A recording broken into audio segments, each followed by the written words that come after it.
All too often, we, each one of us, have a sense of something, an awareness that may be in our stomach, our heart, our throat, our head.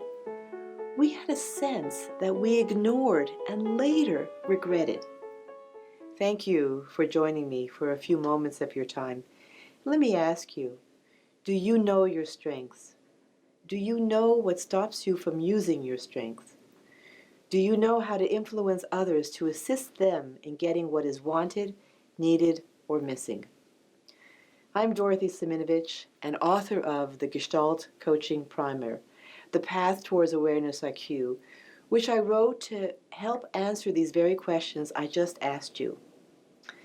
Indigenous wisdom of the First Nations of America and Canada says that each person carries their own original medicine which is needed by others. And our job is to discover our medicine, which is our presence and our possible ways of delivering our gifts to others. Why presence? The top-selling concept in coaching and leadership theory. Because it is so connected to personal identity, self-trust, and the capacity to influence others. And still, it has taken years to clearly articulate this concept because each of us, through awareness, must respond to our own challenge of self-development, which gets tested through the impact we make upon others. That is why it's so relevant to understand that the way we understand ourselves is through the impact we make upon others. After getting all the degrees that were possible to me, I began to seriously look at the phenomena of being able to use one's awareness in the moment that allows for better choices, as important as any knowledge. Just think of times when you offered something valuable that others could not respond to. It might have been the right offer, but the wrong time. Greater awareness would allow better use of self. In these complicated times, when technological change is complicated with unexpected human-made challenges, we need to know how to use our awareness as a resource more than anything else. That is why there is such interest in what is now known as mindful practices. Knowledge and its demands of education and training are critical for excellence and accountability. But awareness is key to the process of delivery and the process of success. So what is Gestalt coaching? It is not therapy, though therapy can be very useful for those who need it. It is not organizational consulting, though many consultants are skilled in coaching. It is not teaching, though teaching is part of learning. Gestalt coaching is about 1. Using awareness-based practices to understand self and others. So often people are looking for the answer to a challenge or a problem outside themselves, when if they listen to themselves, they already had some understanding to the answer of their challenge and therefore the choices available to them. 2. The experience the mystery of one's presence with greater understanding and accountability. Each one of us is a work of art.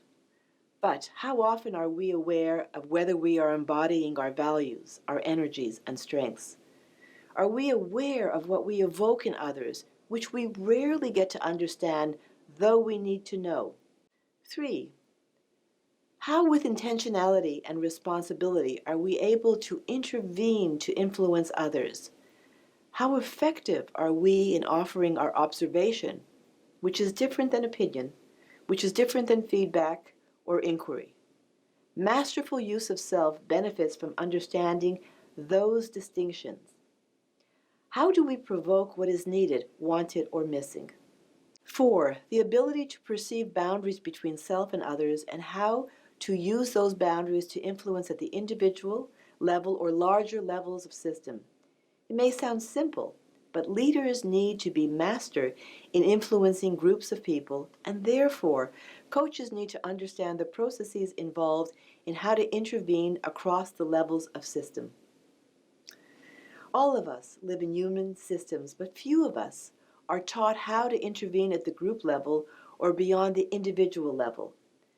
The relationship between I, you, and we is a road we need to walk on with more competence.